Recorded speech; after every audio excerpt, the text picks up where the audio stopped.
নিজের উপলব্ধি করতে পারেন যে আওয়ামী লীগ ক্ষমতা থাকতে বাংলাদেশ শুনলে মানুষ সমীহ করত, সম্মান করত, আপনারাও সম্মান পেতেন। কিন্তু দুর্ভাগ্যের বিষয়, দেশ বিক্রি করব না, সমুদ্র সীমা অর্জন করেছি আমরা, ল্যান্ড বাউন্ডারি আমরা সমাধান করে ছিটমহল বিনিময় করেছি, পার্বত্য চট্টগ্রাম শান্তি চুক্তি করেছি, দেশের মানুষের শান্তি নিরাপত্তা নিশ্চিত করেছি। অপরাধটা কি করলাম? কোন অপরাধে? মানে যেই 2024-এর চক্রান্ত, সেই ডিপ স্টেটের চক্রান্ত, বিভিন্ন শ্রেণী পেশার টাকা দিয়ে তাদেরকে ব্যবহার করা, এবং যত ভালো কাজই করি না কেন সেগুলির ভিতরে একটা বদনাম করানো বা একটা প্রশ্নবিদ্ধ করে দিয়ে মানুষকে বিভ্রান্ত করা, এটা খুব পরিকল্পিত ভাবে করা হয়েছে। মানে ইউএস ফান্ডেড যে সমস্ত কান্ট্রি, আপনারা যদি সেখানে ঢোকেন সেখানেই পাবেন কিভাবে চক্রান্তটা তারা করেছে, কিভাবে কারা কারা টাকা নিয়েছে, সব পাওয়া যাবে এখানে। আপনারা জানেন যে মার্কিন যুক্তরাষ্ট্রের স্টেট ডিপার্টমেন্টের সাবেক কর্মকর্তা, সাইবার সিকিউরিটি বিশেষজ্ঞ মাইক বেঞ্চ এবং মার্কিন রক্ষণশীল রাজনৈতিক ভাষ্যকার ষড়যন্ত্র তাত্ত্বিক ট্যাকার কার্লসন তাদের পডকাস্টে বাংলাদেশ প্রসঙ্গে বেশ কিছু বিষয় তুলে ধরেছিলেন। বিশেষ করে 2024 সালে বাংলাদেশে শেখ হাসিনা সরকার পতনে যুক্তরাষ্ট্রের বাইডেন সরকার জড়িত থাকার বিষয়ে উল্লেখ করেছেন তারা, অর্থাৎ আমাকে কিভাবে ক্ষমতা থেকে সরাবে। এখানে বলা হয়েছে যে সিআইএ, মার্কিন গোয়েন্দা সংস্থা এবং এর প্রক্সি সংগঠন ইউএসএইড, আইআরআই ও এনইডি দ্বারা বাংলাদেশে বিশাল পরিমাণ অর্থ ঢেলেছে। এই অর্থ কাকে কাকে করা হয় আপনারা শুনলে অবাক হয়ে যাবেন।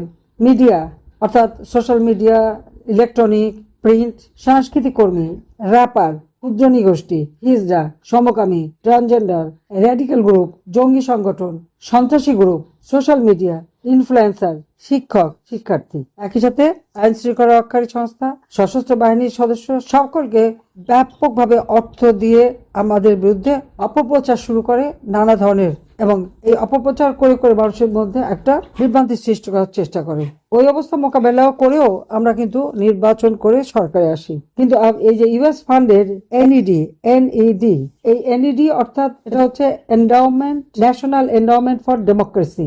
এনইডিতে যদি আপনারা ব্রাউজ করেন আপনারা পাবেন। এখানে এর যে প্রেসিডেন্ট এবং সিইও ডেমন উইলসন, সে কিন্তু এদের সাব কমিটি, এটা হচ্ছে ডিপার্টমেন্ট স্টেট ও related programs of the house committee. এখানে তার টেস্টিমনি দেয়, সেখানেও সে স্বীকার করে যে এখান থেকে টাকা দেওয়া হয়েছে। এইভাবে চক্রান্ত করেই আমাদেরকে ক্ষমতা থেকে হটিয়ে দেওয়া হয় বা এই করে। আমি তো জানতাম না যে আমি কোথায় যাচ্ছি, কারণ আমি দেশ থেকে কখনো আসতে চাইনি। আমি কখনো ছাত্ররা আন্দোলন করেছে, তাদের উপর কোনো গুলি চালানোর হুকুম দেয়নি। আমার বিরুদ্ধে জাতিসংঘ মানবাধিকার কমিশন বলছে আমি নাকি 1400 লোক হত্যা করেছি। আমি কোনো মানুষকে হত্যা করি নাই, বরং ওরা পুলিশ হত্যা করেছে, আওয়ামী লীগের নেতাকর্মী হত্যা করেছে, সাংবাদিক, সাংস্কৃতিক কর্মী, আইনজীবী, সংখ্যালঘু সম্প্রদায়, নির্বিচারে তাদেরকে হত্যা করে পা বেঁধে ঝুলিয়ে রেখেছে। এটা তো 15 জুলাই থেকে যে ইন্ডেমনিটি দেওয়া হলো, অপরাধ যারা করেছে তাদেরকে ইন্ডেমনিটি দেওয়া হয়েছে। আর সব মামলা আমাদের বিরুদ্ধে মিথ্যা মামলা দিয়ে আমাদের আওয়ামী লীগের নেতাকর্মী ঘর বাড়ি জ্বালি করে ছাড়খাড় করেছে। আওয়ামী লীগকে নির্বাচন করতে দেয়নি। কেন দেয়নি জানেন? ওদের ওই গোয়েন্দা সংস্থা বলেছে আওয়ামী লীগ যদি নির্বাচন করে 53% ভোটার ভোট দেবে, বিএনপি পাবে 24% আর জামাত পাবে 11%। চক্রান্ত করে আওয়ামী লীগকে মিথ্যা অপবাদ দিয়ে আওয়ামী লীগকে নিষিদ্ধ করে, কিন্তু আওয়ামী লীগ নিষিদ্ধ করতে পারে না। হাইকোর্টের রিট হয়েছিল যে আওয়ামী লীগ নিষিদ্ধ করার, সেই রিট পর্যালোচনা করে হাইকোর্ট বলে দিয়েছিল আওয়ামী লীগকে নিষিদ্ধ করা যাবে না। হাইকোর্ট যখন নিষিদ্ধ করলো না, তখন এই খুনি ফ্যাসিস্ট ইউনূস কি করে আওয়ামী লীগকে নিষিদ্ধ করে? স্বরাষ্ট্র মন্ত্রণালয়ের থেকে একটা এক্সিকিউটিভ অর্ডার দিয়ে আওয়ামী লীগের কার্যক্রম নিষিদ্ধ করে দেয়, নাম বাতিল করে দেয়, আমাদের নির্বাচন করতে দেয় নাই। আসলে দেশে তো আইনের শাসন নাই, বিচার নাই। বিচারহীনতা কিরকম? এই 12ই ফেব্রুয়ারি যে নির্বাচন হলো, এটা একটা প্রহসন। আপনারা জানেন সেই নির্বাচনে, ভোটারবিহীন নির্বাচনে 59% দেখানো হলো। আর যে ক্ষমতা আসলো কোনো পরিবর্তন নাই। বাংলাদেশের মানুষের কোনো পরিবর্তন আসেনি। দ্রব্যমূল্যের ঊর্ধ্বগতি, আইন শৃঙ্খলার অবনতি, বাংলাদেশে এই অনাচার যা ইউনূস করে থুয়ে গেছে, ওই তারেক জিয়া যে 21 আগস্ট গ্রেনেড হামলাকারী, 10 লাখ অস্ত্র মামলায় সাজাপ্রাপ্ত, এফবিআই কর্তৃক দুর্নীতির জন্য সাক্ষী দিয়ে যে সাজাপ্রাপ্ত, সেই এখন প্রধানমন্ত্রী। এখন একইভাবে দেশ চলছে। আমাদের কথা অত্যন্ত স্পষ্ট। আপনারা অনেকেই এরকম অত্যাচারিত, নির্যাতিত হয়েছেন। যারা নির্যাতিত হয়েছেন তারা যেভাবে পারেন অনলাইনে হোক তাদের বিরুদ্ধে মামলা করবেন। এই মামলা যেমন ইউনূস সরকারের বিরুদ্ধে, আবার বর্তমানে যদি তারেক যে বিএনপি লোকরাই তো বেশি করেছে, যাদের কথা আপনারা চেনেন, বা ওএনসিপির যারা, তাদের বিরুদ্ধে মামলা করতে হবে। আর এদের যে দুর্নীতি, সেই দুর্নীতির মামলাও আপনাদের করতে হবে। তাছাড়া যে ঘর বাড়ি লুটপাট, অগ্নিসন্ত্রাস করেছে, সমস্ত মামলাগুলি আমাদের থানা নেবে না, কোর্টে নেবে না, অনলাইনে অথবা রেজিস্ট্রি করে করতে হবে। আমাদের কথা স্পষ্ট যে আওয়ামী লীগের নিষেধাজ্ঞা প্রত্যাহার করতে হবে, কারণ আওয়ামী লীগের নিষেধাজ্ঞা দেওয়ার কোনো অধিকার অবৈধভাবে ক্ষমতা দখলকারীদের নাই। আওয়ামী লীগ যত নেতা কর্মী বন্দী, সমস্ত রাজনৈতিক নেতা কর্মীদের মুক্তি দিতে হবে। মিথ্যা মামলা দিয়ে আজকে 1.5 বছর হয়রানি করছে, নির্যাতন করে করে কারাগারে একেবারে যখন মৃত্যুর মুখে তখন নিয়ে এসে হাসপাতালে ফেলে রাখে। আমাদের হুমায়ুন ভাই মন্ত্রী ছিলেন, শিল্পমন্ত্রী, এমপি, মুক্তিযোদ্ধা, হাসপাতালের ফ্লোরে এলে ফেলে দিয়েছে, ইমার্জেন্সিতে নিয়ে গেছে বঙ্গবন্ধু বিশ্ববিদ্যালয়, সেখানে জামাতের লোক এখন পরিচালক, সে তার চিকিৎসা করে নাই। ওই অবস্থা আবার হাসপাতালে নিয়ে গেছে, আবার অসুস্থ হলে ঢাকা মেডিকেল কলেজে এনে ফেলে রেখেছে। কোনো ফ্লোরে মানুষ চিল্লাচিল্লি করার পরে একটা বেডে তুলেছে, সেখানে কোনো বেডশিট নাই, চাদর নাই, ওর উপরে ফেলে রেখেছে। হাত করা পড়া অবস্থায় মৃত্যুর 3 ঘন্টা পরে হাত করা খোলা হয়েছে। কাজে সকল মিথ্যা মামলা প্রত্যাহার করে সকলকে মুক্তি দিতে হবে। এবং এই দেশে কি ঘটছে আপনারা আপনাদের স্থানীয়ভাবে যারা নির্বাচিত জনপ্রতিনিধি তাদের সামনে আপনারা তুলে ধরবেন, এটাই আপনাদের সবচেয়ে বড় কাজ। এবং আমাদের দেশ ভিতরে যারা এই যে দুস্থ নিগৃহীত তাদেরকে প্রবাসীরা সাহায্য করে যাচ্ছে, আপনারা সেভাবে সাহায্য করবেন, যার যার এলাকায় করলেই হবে। আর আমরা এবার সিদ্ধান্ত নিয়েছি স্থানীয় সরকার নির্বাচনে যেভাবে হোক আমরা অংশগ্রহণ করব। কাজে সেক্ষেত্রেও আপনাদের সহযোগিতা দরকার। আর বিশ্ব জনমত সৃষ্টি করা, সেটা আপনারা করবেন। কোনো নির্বাচন, আইনজীবী নির্বাচন হোক, পেশাজীবী নির্বাচন হোক, স্থানীয় সরকার নির্বাচন, সব নির্বাচনে আমরা দলগতভাবে করতে পারবো না।